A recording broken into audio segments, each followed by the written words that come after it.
Hey everyone, thanks again for tuning in to another video. Today I want to go ahead and take a look at the timeline of events that we know for this case. Because for all the weirdness and oddities and different paths that it can take you down as you try to figure out just what happened on that night, there's really only a 5 to 6 minute window where whatever happened, happened. It can all be broken down to that point. And I think sometimes we all spend too much time on other factors. Not that those aren't also important, because of course they are. Every little detail helps. But I want to make sure that we focus the greatest amount of time and resources on the time that matters the most, which would be the time period from when she's last seen to when the police arrive and she's gone. And if you look at your screen in the timeline that I've put up there right now, there's really only a 5 to 6 minute time period. She is last seen, she's actually last seen by Faith Westman. She's last talked to by Butch Atwood he pulls up about 7:29 or 7:30 p.m. per Faith Westman, and he talks to her for 1 to 2 minutes tops before driving off. Faith then sees Maura kind of fumbling around the car and going into the trunk for, a couple minutes or so. And then at 7:35, Officer Cecil Smith arrives, and Maura is already gone. And that's when he goes over and starts talking to the Westmans to try to find out what exactly happened. So it's that time period from either 7:29 or 7:30 to 7:35. That's the time when whatever happened, happened. So we have to take a look at what it could have been, what her mindset would have been, and what witnesses saw and didn't see. Now, the officer that came, as I said, was Officer Cecil Smith. He took some back roads over by a pond that's west of the area because I guess the roads were bad and the back roads are easier to drive fast on, so he wanted to get there quickly. So he came from the west. Now, if you think about the fact that there is only a 5 to 6 minute period tops that she has to get away, that's not much time at all. Now factor in that she also spends, let's say, anywhere from 2 to 3 minutes fumbling around the car, opening the trunk, whatever she was doing. You now only have, 2 or 3 minutes for her to get away? So at that point, we have to say, okay, in that 2 to 3 minutes, did she go west or east? Well, she doesn't seem to have went west, because in that 2 to 3 minutes, Officer Cecil Smith is coming down that road. He doesn't see her, obviously. Then a witness, I believe her name is Karen McNamara, within a couple minutes of Officer Cecil Smith, is also coming from the west direction going eastbound. She actually stops kind of near Butch's house and looks at the accident after she sees it, but she also doesn't see Maura. So that's 2 people coming from the same direction that don't see her. On top of those 2, after a little bit of time, another officer that has come to assist Officer Cecil Smith goes west to look for her after it's all said and done, and he doesn't find her. And Butch Atwood himself, if you're to believe his story, says that he also goes west afterwards, maybe at the same time as the cop or a little bit later when it's all said and done. So that's a total of 4 people that went west. 2 at the time she should have been running away. 2 afterwards, at the time where she would have been maybe thinking she's in the clear and coming back out onto the road or whatever, and actively looking for her. No one finds her.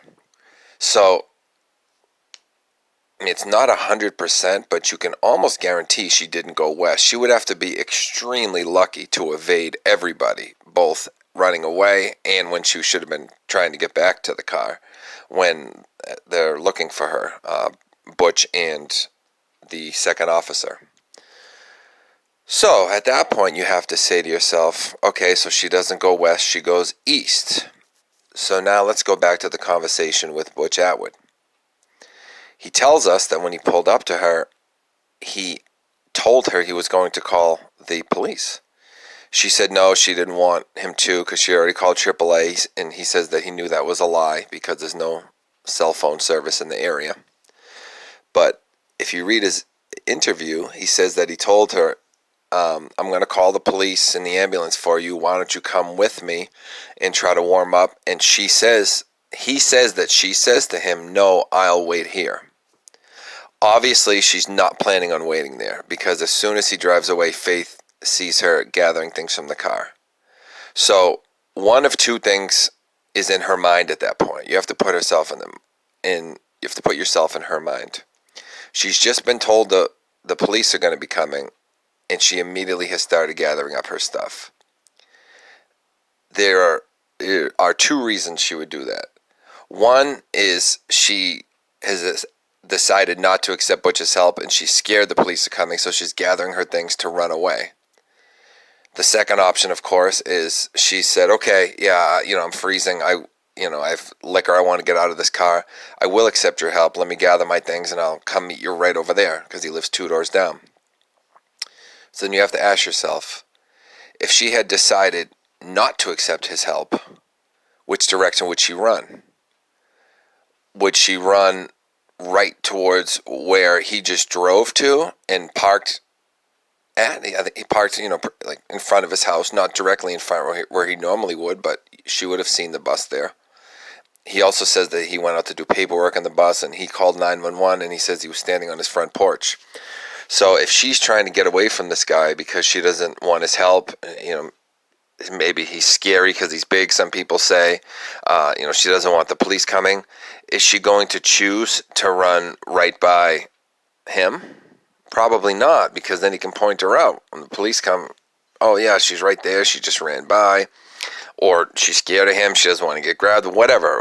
If she's decided not to accept his help, for whatever reason it is, she wouldn't run towards him, she would have ran west. Well, we've already kind of determined that she almost certainly didn't run west, so we know she ran east. So that signifies that she probably decided to accept his help. She just wanted to get the liquor out of the car, and she did take the Kahlua bottle from what we know. She left the broken wine, but my theory is he told her, you can't bring that in my bus, this is a work vehicle, you're going to get the smell of liquor all over here. So you have a few minute window where she would have gathered up her things and then ran to him as per their agreement. Coincidentally enough, that's exactly where the tracking dogs tracked her scent to, from her car to right in front of Butch Atwood's house. So when we look at the timeline of events, as far as I can tell, they absolutely point once again to Butch Atwood being the culprit. The only other thing that could make sense, and it doesn't even make sense, but I'm just kind of playing devil's advocate here, is Rick Forcier, who a lot of people suspect lived across the street from Butch. So when her scent ends in front of Butch's house, it also ends in front of Rick's. Well, there's so many things that go against that. One, she didn't talk to Rick.